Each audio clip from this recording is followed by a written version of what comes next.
working man's game is now the businessman's game. The English game is now the world's game. The beautiful game is now a hideous and pimple-ridden monster. We were all caught in a sophisticated offside trap. While we see red, the puppet masters see green. A foul state of affairs. VAR review. Decision, fuck fans, get money. Gone is the game. I'm Tom. With me as always is Andy. This is Jeremiad. This is the first of what we hope to be a running segment called Games Gone, where we look at the beautiful game and how it has gone. Has it gone, Tom? Where's it gone, Tom? To really understand where it's gone, we first have to look at where it's been. Cast your mind back to the 1980s. I remember them vividly. I'm sure you do. Football didn't have the best reputation. Hooliganism was on the rise. You had certain incidents like the Hillsborough disaster, Heysel as well. It didn't have a great image. Lots of violence, lots of disruption.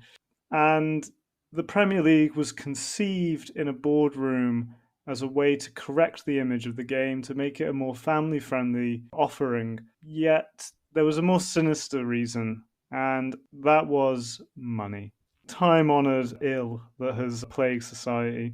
Just as some context, back then you had sort of the first division, second division, third division. That was the Football League. And the money that was generated had to be distributed across the leagues. One of the main reasons the Premier League was conceived was to keep money within that one league so that they wouldn't have to trickle down to the lower leagues. And that's still the case today, pretty much. Any revenue that the Premier League receives stays firmly within those 20 clubs. Both of us have grown up, right or wrong. Football was inundated to us from parents, which I think is quite a common course in Britain. And one thing that I always do find interesting is how football seems to reflect society, or sport in general, to be fair, has that capacity, and vice versa. And we see, particularly just with that snapshot example, the formation of what is now a well-established, largely unquestioned powerhouse of a force within sport, and the base similarity of greed that they share. And that greed festered, didn't it, Tom? It did, yeah. No, you're absolutely right. It really does parallel the sort of state of affairs, because this was during the sort of conservative era under Thatcher, where there was a lot of privatization. And this was, the working man's game. Yep. It was nationalized in that sense, and it belonged to the spectators, it belonged to the people, to the working class. It was sold into the hands of a small few. So in a sense, you could view that the formation of the Premier League is almost privatizing football in a way, because what it did is it effectively opened the gates for excluding certain fans who couldn't afford to keep up with watching the football. So initially, when the Premier League was formed, Sky were the big powerhouse behind that. You had initially ITV were actually going to have the rights, but Sky at that time, actually, it was a bit of a gamble for them. They were massively in debt. We're talking like billions of pounds in debt. They saw this as an opportunity to monopolize the game and to become the exclusive home of football. I mean, that's what they kind of build themselves as. This is the home of football. Initially, there weren't as many live games back then as there are now, but Sky had a monopoly throughout the whole of the 90s. So if you wanted to watch live football, you had to have a Sky subscription. You were at Sky's mercy if you wished to watch a game. And of course, that rendered you at the mercy of Rupert Murdoch. His first mention in the Jeremiad podcast, surely not to be his last. Who helped him conspire and conjure this wicked evil that befouls us today? Probably a man who's, I would say, is not quite as evil, but is still quite evil. Sweet in name only, Alan Sugar.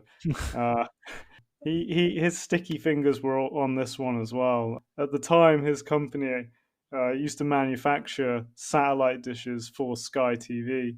Chairman of a football club at this time, wasn't he? He was, yeah. He had a stake in Tottenham, and they were actually one of the big five at the time who were sort of instrumental in the formation of the Premier League, which, interestingly, one of the early names for it was actually the Super League. Why does that ring a bell? Cast your mind back to 2021, and you may Better remember, days. all seems so long ago now. Hmm. You may remember an idea was put forth and almost put down as quickly. It was the Super League, the idea of creating a sort of breakaway elite European league, which basically was met with vitriolic backlash from the fans. I don't think I've really seen the unification of fans on such a subject. I just, no one was for this. Everyone pretty much backed out straight away. Bar three clubs, Real Madrid, Barcelona, Juventus, really went to the end. Well, they are big players, aren't they, on the major footballing scale? And what's interesting about the Super League and the uproar that followed it, and I think we believe rightly so, the Super League itself was an attempt to funnel power even further to the few at the cost of the fans who they would market the very product to. So that's a 30-year span that this same idea has reared its head again and faced such ridiculous backlash. And a lot of fans believe that, we almost won that fight and the Super League won't happen. It's still lurking. And when you think of the context as well, this was sort of a time of COVID when there weren't fans in a lot of stadiums. And they kept telling us how important the fans were. Football's nothing without the fans. And it was all just a bunch of BS. And it's really the fans who have suffered the most. So obviously Sky had a monopoly for a while, and then other companies have come in. We had Prem Plus. I don't know if you remember that. I remember that growing up. Prem Plus. We've had Setanta. Do you remember Setanta Sports? I remember Setanta Sports fondly. Setanta, ESPN were in for a bit. Maybe I'm missing one, but then I think that's when BT Sport got involved. But obviously now you have Amazon as well. If you wanted to pay to watch Premier League football in the UK, it's £720 a season. So, yeah, effectively, if you wanted to watch a whole season of just following your team from the comfort of your sofa, there's 3 subscriptions you'd need to have. That's just for watching it at home. That's not even for going to a game. And season tickets, depending on which club you're at, they can be very expensive, and then there's transport costs to consider. But ultimately what we've seen is kind of the commercialization of the game. And really it all began with the conception of the Premier League. It was a rebirth of sorts, wasn't it? It allowed Sky to almost wipe the slate clean and claim a sadistic sort of ownership over football. So, for example, people talk about Alan Shearer all the time as he is the record scorer in the Premier League. So he's scored the most goals out of anyone in the Premier League era.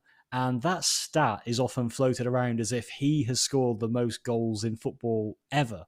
And it completely foregoes the years of history that came before the Premier League. Again, there's something there about quite literally writing your own history or a molestation of the history that we're presented. And I think, kids growing up these days, or even people our age that grew up in the Premier League era, it's almost weird when you learn that, this isn't how football is or was. What all this contributes towards is how a sport has been taken, wrapped, and packaged as an entertainment product to sell to the fans. And in particular with football and the Premier League and what so-called top-level sports, it's widely touted as the pinnacle of football, is that it's become something of a soap opera, hasn't it, Tom? Yeah, no, I completely agree. This is what I term the dramatization of football. This kind of forced narratives behind the sport, really. So, I mean, it's as you said, it's sort of a soap opera. There's these characters that come and go, and sometimes they go for a bit and then they return, maybe as pundits or as managers. There's these little sort of interconnecting plots and subplots and twists and turns, and they build it up so much. Particularly say like a player is like facing their former club. That becomes like the narrative. It's like when Tottenham played Chelsea, Pochettino coming back to White Hart Lane, or as you say, it's like this entertainment package. They've turned what was just a sport, a game to be enjoyed on a Saturday at 3:00 into like this perpetual drama. It's like that Mitchell and Webb sketch. There's everything to play for and there's forever to play it in. The football's never ending. Watch it live, watch it here, watch it now. Yeah, absolutely. It is the never ending yet constantly building climax. Every game is bigger than the last. Every moment is more substantial. It's that kind of blink and you'll miss it. Yeah. There's a huge element of FOMO that they obviously try to wield and put in there. I believe there's a parallel with this soap opera element to be compared with the Marvel Cinematic Universe. You know, that Okay. would become notorious really for, especially in the past couple of years, just really ramping up and saturating their content with every Avengers film that comes out, for example. You know, the last one was the biggest one yet, and they had the whole cast and against the odds kind of impossible victory right when you think everything is done and dusted and they're never going to win, but they somehow do. And they constantly getting taken to further realms of just impossible that are turned on their head and overcome. It's just like a complete string along, isn't it? And even when it appears like we've arrived at the destination that's been promised the whole time, you find out it's actually only halfway. And you know, there's infinite possibilities for the storyline to go in. I think, as you say, you know, we see players, good and bad, the heroes and villains all the time, aren't they? You know, it's not just a human who's had a bad game. I mean, fans will always talk up a player that scores a goal and talk down the idiot who gets sent off acting recklessly for his team. But it really permeates much further than that now. Whole narratives, as we said, will get written up. You'll have stories on a player's personal life that have nothing to do with their footballing pedigree or idiocy. Earlier this week, Man United played Wolves and Rashford scored. And I watched a couple of different commentaries on it. They all said the same thing in the headlines for the right reasons. Which Yep. A shows a complete lack of creativity and an overuse of football cliches, but B, as you said, it's kind of like this off-field thing. So there's this whole drama into the game. No one's really talking about the tactics and statistics and form. It's all about Marcus Rashford, isn't it? It's all It's about about the him being story. disciplined. Yeah. And that's it. That's part of the drama. That's part of the story. There was an interesting interview a couple of years ago with Mark Clattenburg, former Premier League referee, and he was talking about the infamous game between Spurs, to mention them again, and Chelsea, funnily enough, which ultimately crowned Leicester City champions that season.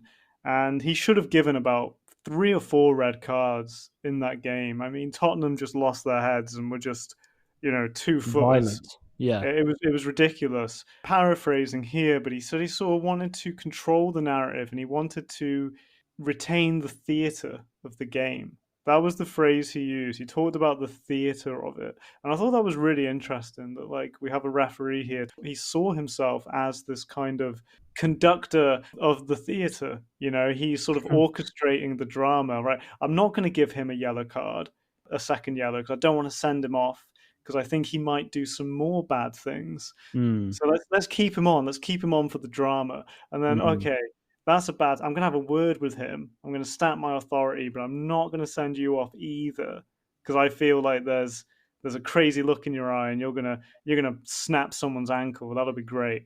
And it's kind of like he's the puppet master, and he's just controlling the game. And football now it's a theater, isn't it? It's a stage. It's a show. It's not just a game anymore.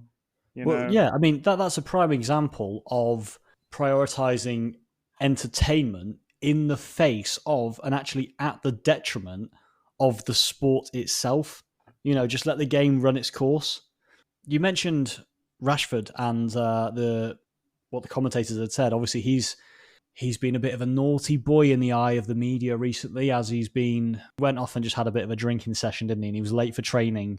It's quite common in football, but you know, when the spotlight picks you up, damaging.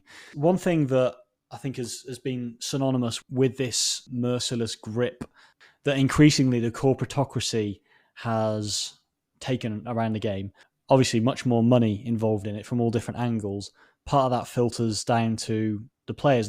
They're more than just a football player now. These are celebrities. Therefore, they're much more valuable targets for the media. And there's an example I also saw from the weekend. The Daily Star front page from this Sunday So before Man United played on Sunday, was talking about Manchester United. Will the manager stay? Will he go? Will he get the money he wants to spend? It's like school ground gossip. It's rumours, just complete sort of manipulation. And again, this sowing of a narrative. They're providing context to a match that's completely irrelevant, really, in the scheme of the actual game, just for the sake of. And again, it wasn't like there were no games on Saturday. There was, I think, 4 or 5 games, lots of goals, lots of controversy, lots of other aspects they could focus on. Yet, it's United that get it in the neck. A lot of different aspects are guilty of creating this. I think ultimately, I would lay the blame at the door of Sky Sports personally, because they've in sort of turning this thing into this entertainment package, they also kind of branded the Premier League as like the best league in the world, right? The most entertaining league. It's exactly like you said with that Avengers MCU comparison. Thank you. They're just sort of constantly up in it. Do you know what cliche I absolutely detest? And I heard it, I think it was Jolie and Lescott who said it. I can't remember which game it was. It's a great advert for the Premier League. It's such a tired cliche. And it's like, that really does my head in. But the pundits are bad. The pundits always big it up. Jamie Carragher says it frequently. It's the best league in the world. That is an incredible impression. Wow. Thanks, mate. Thank you. Yeah. That's not so good. Jurgen Klopp, you're the best manager. Jurgen Klopp. The pundits are bad, and they're always bigging it up. And Michael Owen's atrocious. But he was saying that Harry Kane moving to the Bundesliga was pointless because he wouldn't get that all-time Premier League goal-scoring record. What are you on about? Like, Bayern Munich is like one of the most prestigious clubs in Europe. He's playing Champions League football and Spurs ain't. Do you know what I mean? I do know what you mean. There's this sort of English-centric idea that the Premier League is like the best league in the world, and unless you do it in this league, it doesn't really count for as much. Yeah, it is a great example of unrelenting product advertisement. Yeah.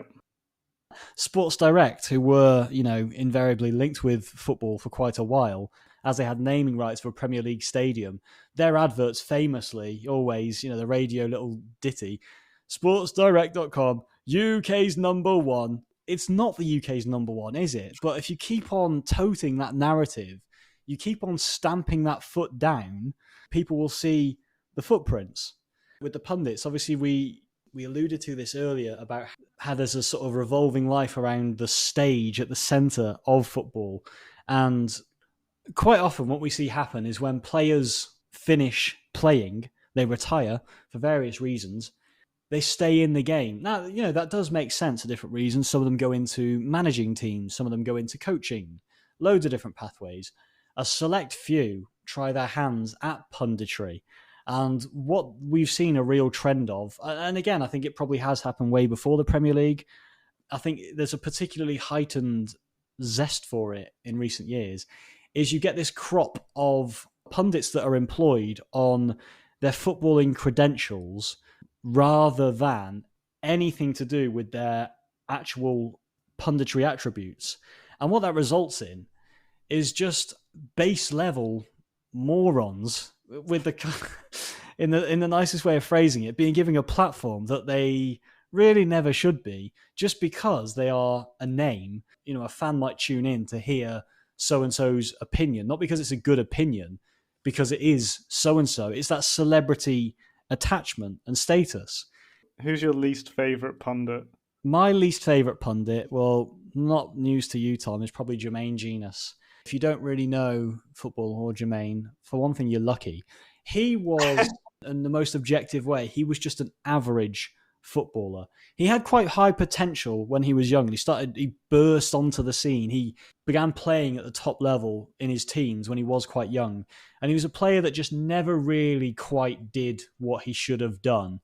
And I don't think people would have minded so much. His career ended. Injuries got the better of him, which does happen a lot, and that's sad in itself. But then he goes into punditry. He commentates on matches and makes points in analysis where he's talking about players that are 10 times the pedigree, the quality, the technical ability he would ever have gotten close to. and he's deriding them for missing a hard chance or something, for example, making out that he would have easily bagged it. So many times these days where you're watching a match and one of these ex-players is commentating, you listen to something they say and think, that's absolute nonsense. And just to illustrate the point, I've got some great examples here that I'd like to read off. Unfortunately, Jermaine, I felt, was too easy a target to quote here. So there's two other players. Michael Owen, you've already mentioned, massive potential. He was at one time England's shining light as a footballer, scored goals for fun.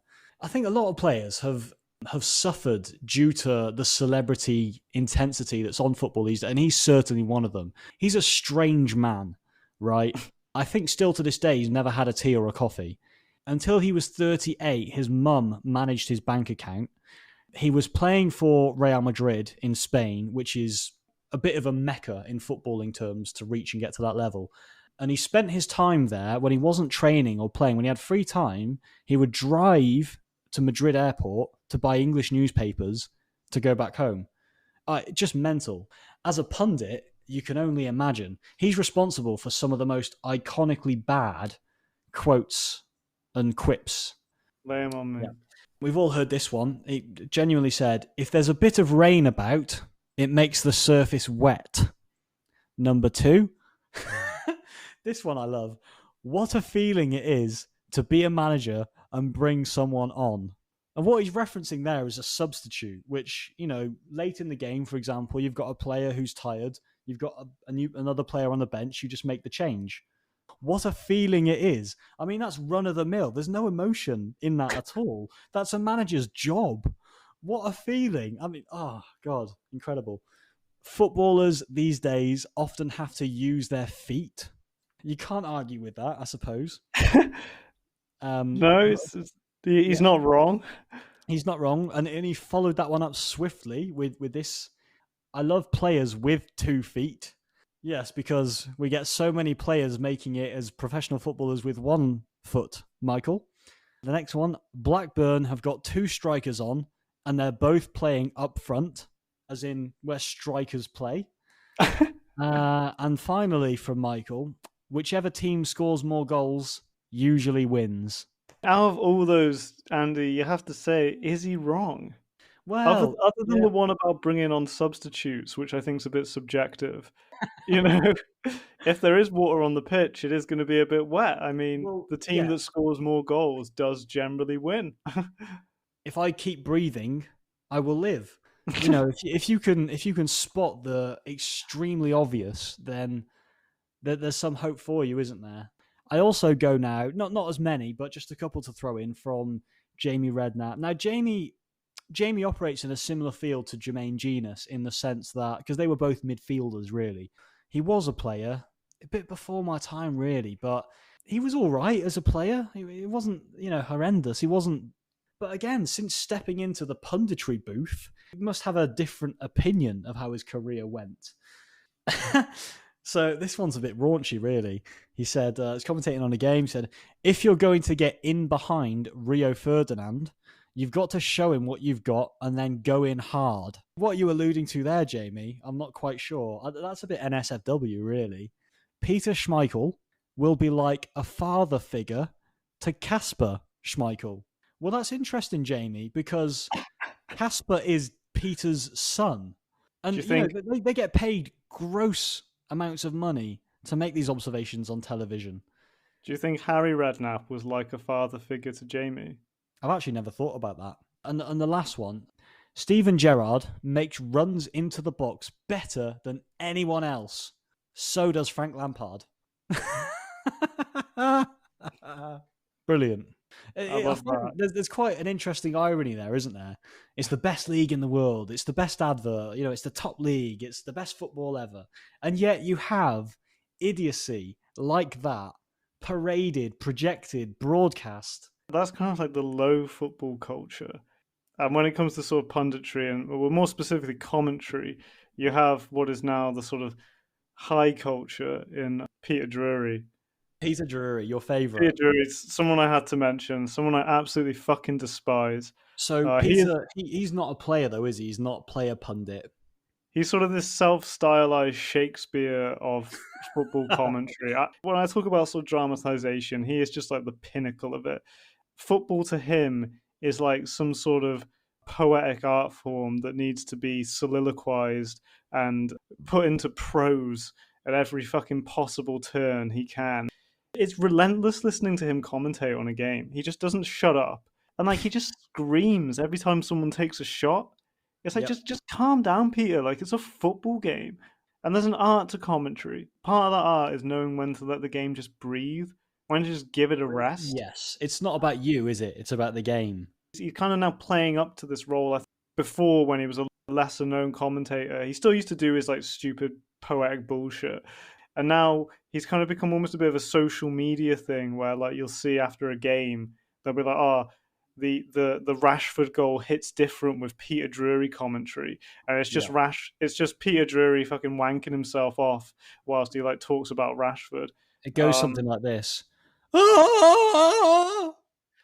It's awful. Actually, I'm going to give the listener a taste of what Peter Drury sounds like. I want to set the scene as well. It's because he generally commentates on the bigger games on Sky now. That's a point to know as well. He only moved to Sky this season, and it's gone to his fucking fat head. It's let's say it's a semi big game. It's like Chelsea Newcastle. It's Cole Palmer's just scored like a semi decent goal to make it 1-1 in like the 21st minute. And this is Peter Drury's reaction. Oh, that's sensational. Absolutely sublime. Struck with pinball precision. An unerring goal. Devastating. A net-seeking missile that just nuked the back of the goal. Just delightful. Spectacular. Shakespearean in its poise and brilliance.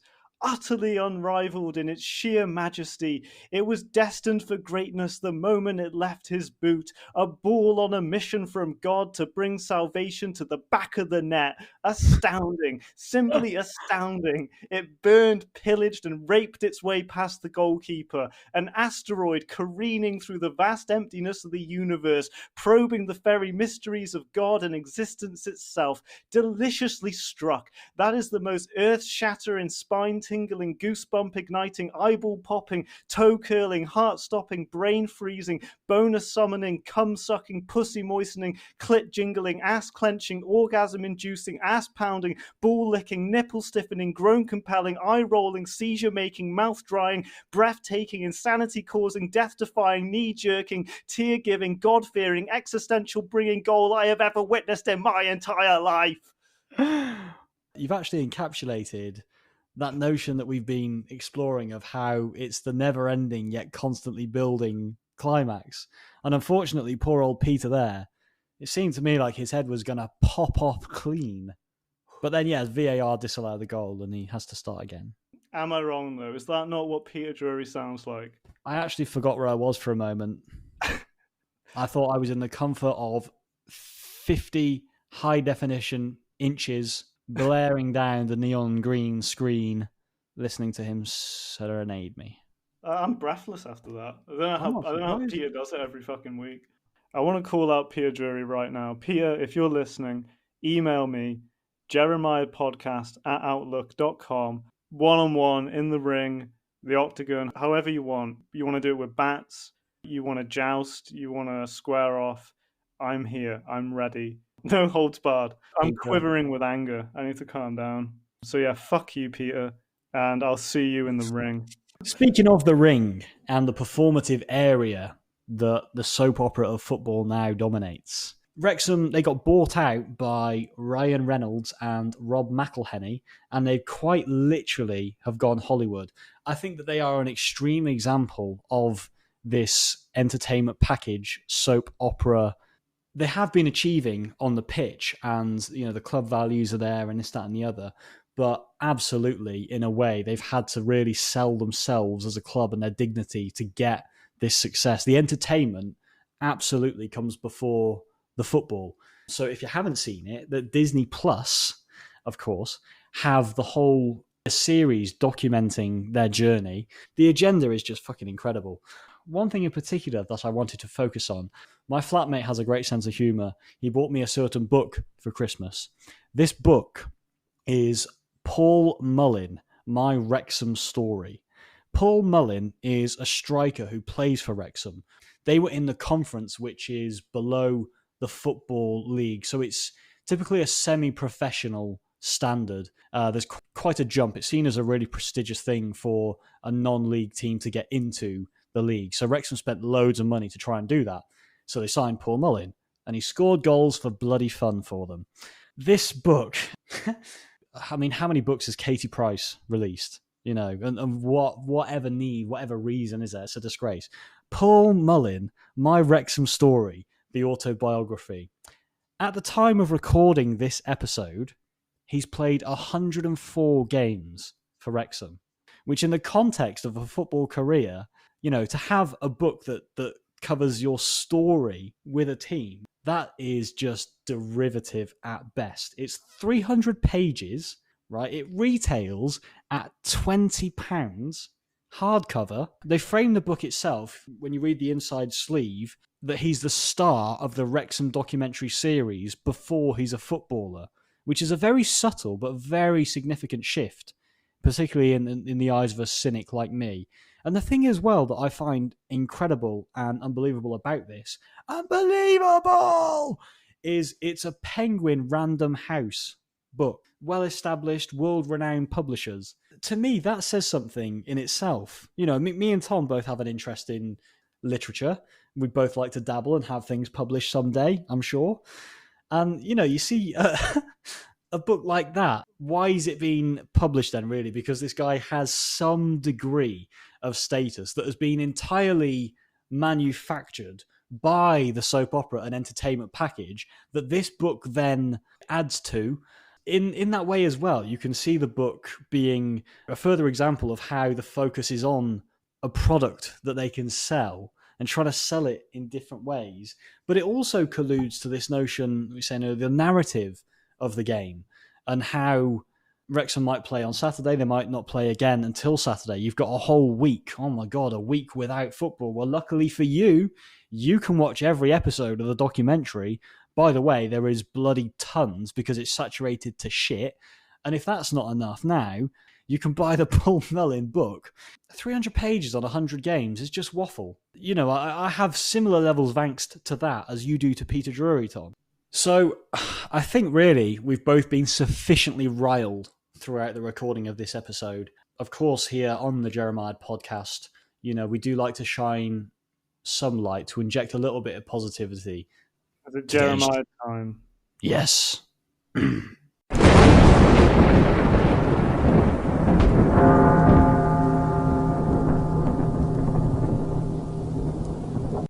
Not a pitch, but a theatre. Not men, but puppets.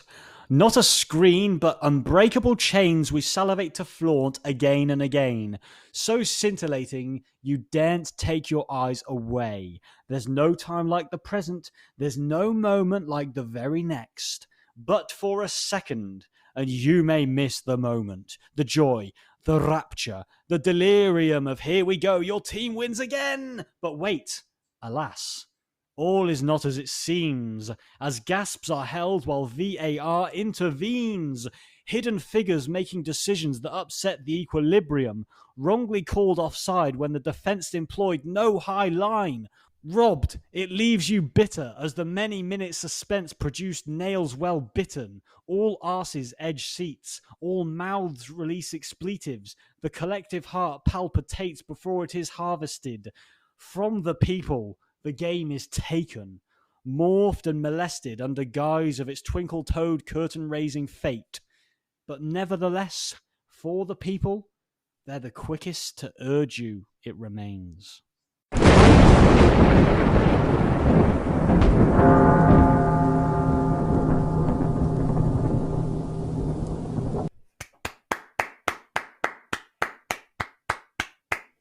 You just like bicycle kicked that Jeremiad right past the goalkeeper. I almost got this idea at the beginning that like it's almost like a drug, you know, and people can't get enough of it. And Sky has made us all addicts, and they're the dealers, they're the distributors, and we're just these bumfuck crack addicts on the street, and they just keep giving us more. but we have to pay. Really, we've covered a lot, and I just want to sort of end this one with a quote from one of the greats, Arsene Wenger, the likes of which I don't think we'll see him again. But this is Arsene Wenger in 2012. We have sold our soul, and we do not control our fixtures anymore. It is the truth, and I cannot say the television is wrong, but it is not normal that you can have a direct influence on the schedule through the television. Your impressions have been on point, Tom. We have, yep, we've sold our soul. Sky Sports own it.